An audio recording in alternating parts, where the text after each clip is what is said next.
In 1900, Max Planck gave us quantum theory, जिसको हम Planck's quantum theory भी कहते हैं. What is it about? It explains the emission and absorption of the radiation.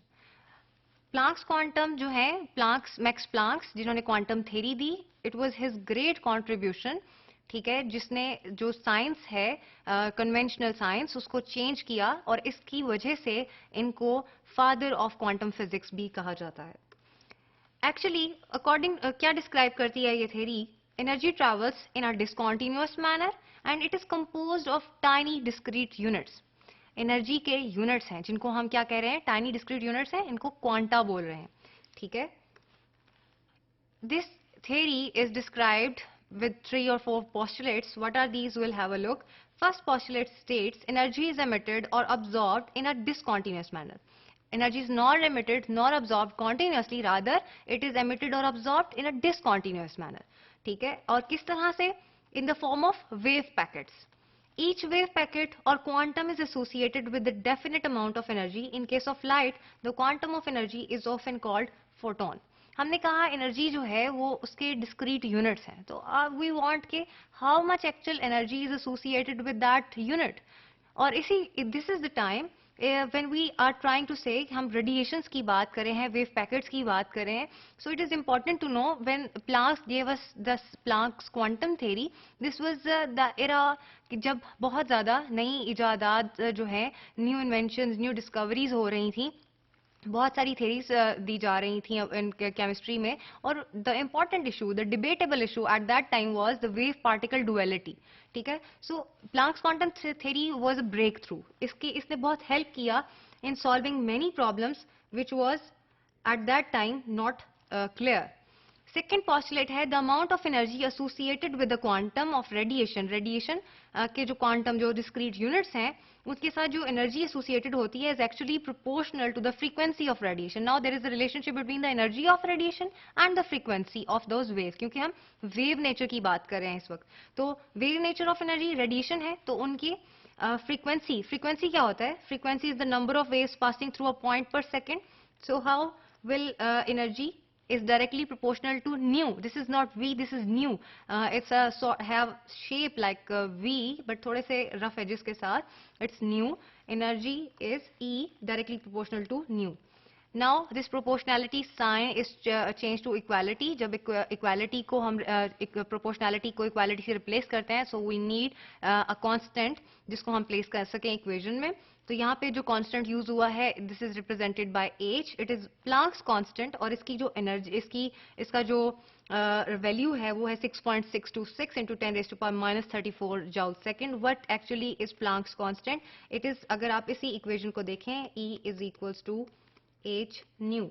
ठीक है, तो व्हाट आर से energy divided by nu, it's is equals to h. So Planck's constant is actually just energy जो है, energy and divided by frequency. Now अब हमने ये देखा कि एनर्जी की बात की हमने और उसको फ्रीक्वेंसी से रिलेट किया. इन एन एटम जो इलेक्ट्रॉन्स हैं वो डिफरेंट ऑर्बिट्स में मूव कर रहे हैं, और डिफरेंट ऑर्बिट्स में जब ट्रांजिशंस होती हैं, एक इलेक्ट्रॉन एक ऑर्बिट में जो है मूव कर रहा था, it makes a transition to another orbit. तो क्या होगा? एनर्जी का एमिशन या अब्जॉर्प्शन होता है depending upon the position of that particular orbit जहां से जो शिफ्ट जो है वो की गई है. ठीक है, तो एनर्जी जो है वो वेव्स की शक्ल में वो एमिट होती है. और वेव जो है उसका हमने देख लिया कि कितनी एनर्जी अब्जॉर्ब होगी या कितनी एनर्जी एमिट होगी during this process can be defined. वो जो हमने अभी एनर्जी और फ्रीक्वेंसी का रिलेशनशिप देखा है उससे डिटरमिन कर सकते हैं. अब अ बॉडी कैन एमिट और absorb energy only in terms of quanta. अभी हमने इलेक्ट्रॉन की एग्जांपल ली कि इलेक्ट्रॉन्स जो ट्रांजिशन करते हैं तो उस दौरान एनर्जी या तो अब्जॉर्ब होती है या रिलीज होती है, और एनर्जी जो थी वेव पैकेट्स की टर्म में. A body can only emit और absorb energy only in terms of quanta. ठीक है, quanta discrete units of energy, उनकी शक्ल में ही उसको अब्जॉर्ब कर सकती है या एमिट कर सकती है. यहाँ पर वो रिलेशनशिप जो दिया गया है जिससे हम एनर्जी और फ्रीक्वेंसी को रिलेट कर सकते हैं. नाउ इफ आई वांट कि हम जब वेव नेचर की बात करें, वेव्स रेडिएशंस की बात हो रही है, सो वन थिंग, जब भी हम वेव के क्राइटेरिया पढ़ते हैं, वेव को करेक्टराइज किया जाता है, तो one important thing is wavelength. So how we can relate this energy with the wavelength of radiation.